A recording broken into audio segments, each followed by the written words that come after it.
अच्छा, आज दो तीन चीज़ें अगर टाइम ज़्यादा नहीं हुआ समझाने में तो तीन इंडिकेटर्स मैं समझा दूंगा। वरना दो तो इंशाल्लाह भी हम कवर कर लेंगे 1 घंटे के अंदर अंदर। ठीक है। सबसे पहले इंडिकेटर है, अच्छा इसको हटा दूं कि ये बहुत कचरा हुआ है। तो ये चार्ट हम खोल लेते हैं, इसमें ज़्यादा कचरा नहीं है इस वजह से इसके अंदर हम ये भी हटा देते हैं, इसका काम ख़त्म हो चुका है अब। ये भी हटा देते हैं। सही है।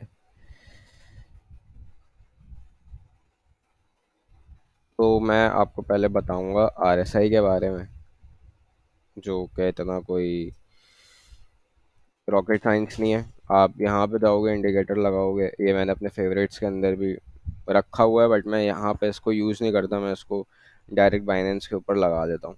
सही है। आपने इसको एक बार क्लिक किया, अभी आपको कुछ दिखा रहा है। सही है।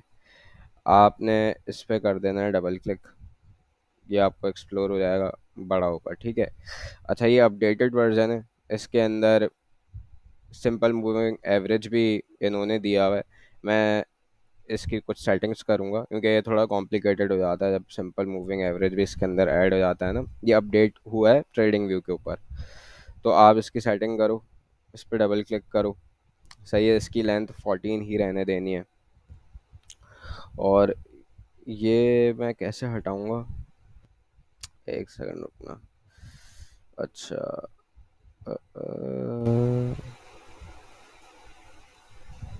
RSI बेस्ड एम है, ये हटा दूंगा। ओके। ठीक है। अच्छा, ये जो लाइन है इसको अपने हिसाब से आपको जो कलर सही लगे वो आप रख लो। मैं इसको प्रोमिनेंट कर दूंगा ताकि आप लोगों को सही नज़र आए। और ये सब भी ठीक है। सही है। इसकी मैंने सेटिंग कर दी और ये लगा दिया और उसको मैंने माइनस कर दिया। अच्छा, सिंपल मूविंग एवरेज मैंने इसमें से ऑफ कर दिया। सही है। ये सिर्फ RSI है, रिलेटिव स्ट्रेंथ इंडेक्स। ये हमें क्या इंडिकेट करता है, ये सिर्फ हमें ये बता रहा होता है कि मार्केट ओवरबॉट हो गई है या ओवरसोल्ड हो गई है। इसके अलावा इसका कोई काम नहीं होता। ठीक है। इसके अलावा इस इंडिकेटर का कभी कोई काम नहीं रहेगा और ये मोस्ट ऑफ द टाइम्स ये एक्यूरेट भी नहीं होता। सही है। इसकी एक्यूरेसी के ऊपर मुझे कोई बिलीफ नहीं है। ये सिर्फ हमें ये बता रहा होता है कि मार्केट का ट्रेंड चेंज हो जाएगा या नहीं होगा। अच्छा, ये किस तरीके से प्रोटेक्ट करेंगे, ये मैंने डेली का चार्ट खोला हुआ है।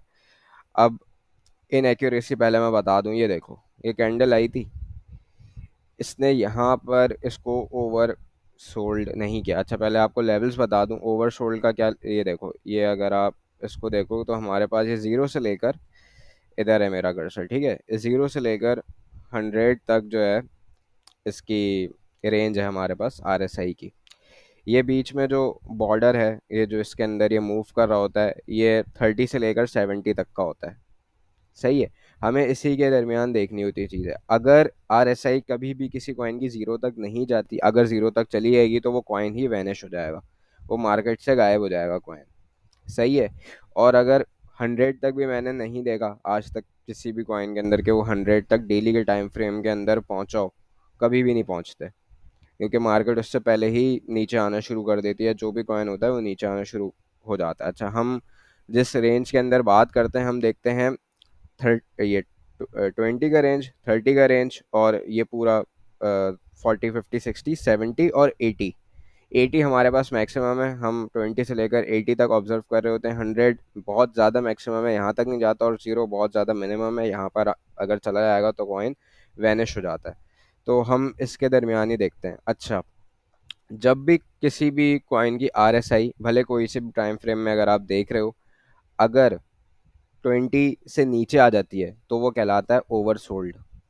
मतलब मार्केट के अंदर वो कॉइन बहुत ज़्यादा ओवरसोल्ड हो गया है और अब उसको इवेंचुअली ऊपर जाना है। ठीक है। ये इंडिकेट करता है कि मार्केट के अंदर अगर RSI बिलो 20 या 20 के लेवल तक भी अगर टच हो रहा है तो अब उसको ऊपर जाने का उसका टाइम आ गया है और ट्रेंड रिवर्स हो जाएगा। इसी तरह अगर अबव 70 अबव 80 तक कोई चीज़ पहुंच जाती है, 70 80 की रेंजेस के अंदर, तो वहां से मोस्ट प्रोबेबली यही चांस होता है कि अब मार्केट नीचे आएगा। ठीक है, मार्केट या कोई भी कॉइन है वो नीचे आएगी, वो अराउंड 50 तक आएगी। 50 तक अगर इसको आरएसआई को सपोर्ट मिली तो ठीक है, वरना अगर 50 आरएसआई भी टूटता है तो we can see more selling pressure.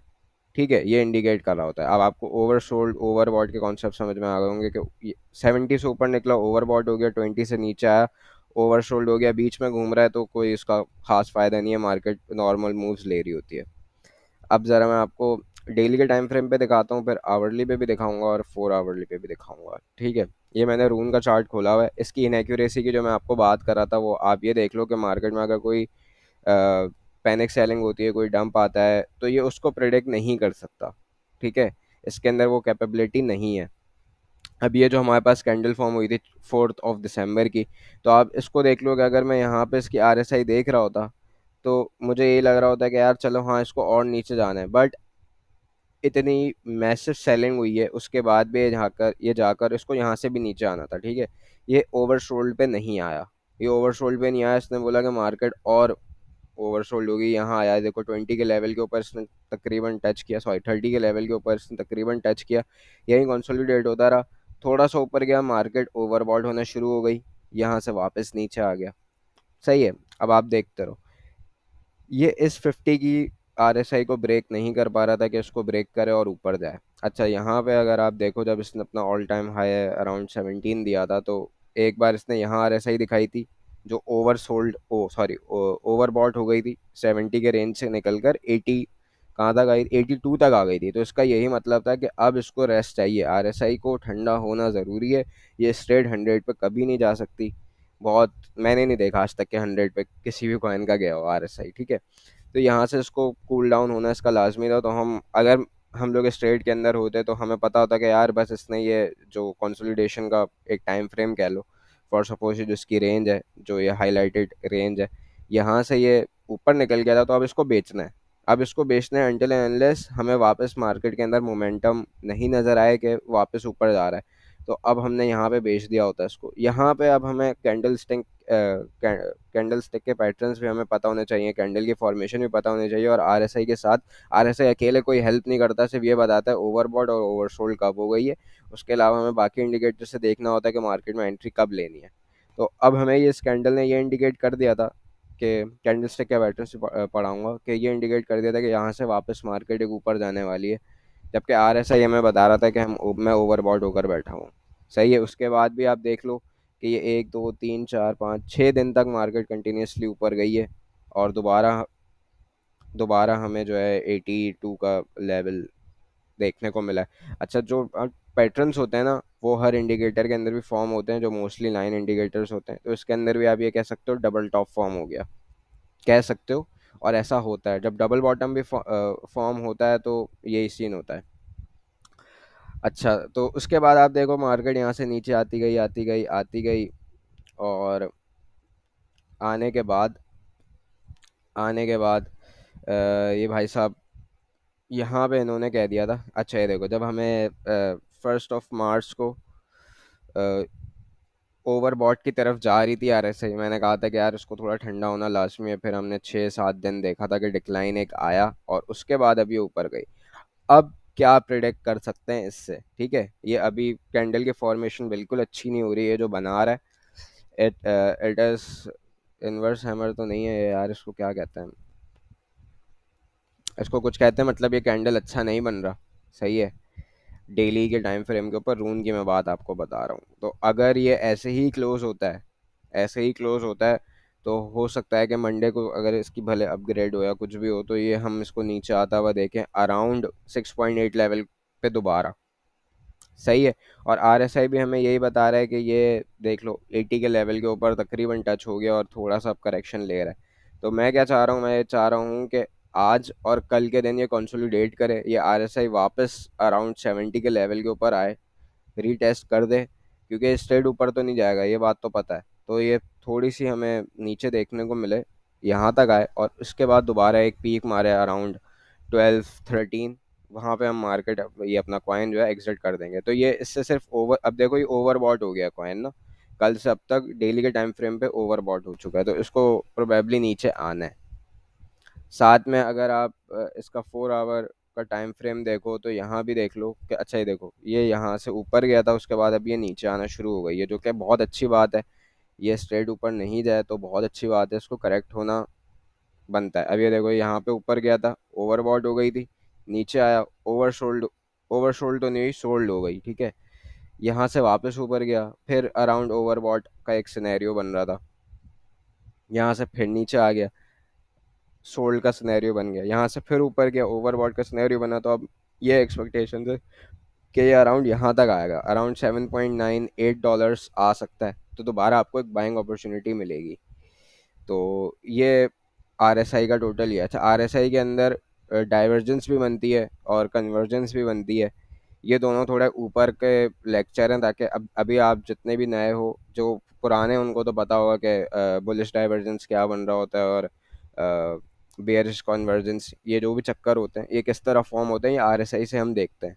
तो ट्रेंड इससे एक एनालाइज हम कर सकते हैं, बट वो मैं अभी नहीं पढ़ा रहा हूँ, क्योंकि अभी आप सिर्फ आरएसआई पे ही फोकस करो।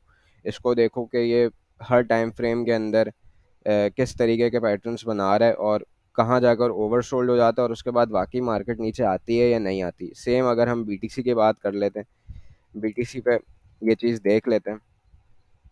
तो ये देखो बीटीसी का अगर डेली टाइम फ्रेम मैं खोल के देख रहा हूँ, तो ये अभी ओवरशॉट, वो सॉरी, ओवरबॉट नहीं हुआ हुआ। ठीक है, डेली का टाइम फ्रेम जब तक ओवरबॉट नहीं होगा, मार्केट में कंसोलिडेशन चलती रहेगी, और कोई वो वाला सीन नहीं होगा कि यार हम नीचे आ जाएंगे। अच्छा, ये देखो यहाँ पे नीचे गया था, ये देख रहे हो, ये ओवरसोल्ड हो गया था। बीटीसी के अंदर सबसे अच्छा आरएसआई दिखा रहा होता है, तो यहाँ पे ये भाई साहब हो गए थे ओवरसोल्ड। हमें पता था यहाँ से मार्केट ऊपर जानी है, और ये देखो मार्केट ऊपर गई इसके बाद। सही है। अच्छा, आपको दिखा देता हूँ एक और सिनेरियो। ये देख रहे हो यहाँ पे, ये ऊपर निकल गया था इस लेवल से। ये देखो, इस लेवल से ऊपर निकल गया था, जो कि इसने हमें बता दिया डेली के टाइम फ्रेम के अंदर कि बीटीसी ओवरबॉट हो गया, अब मार्केट नीचे आने वाली है।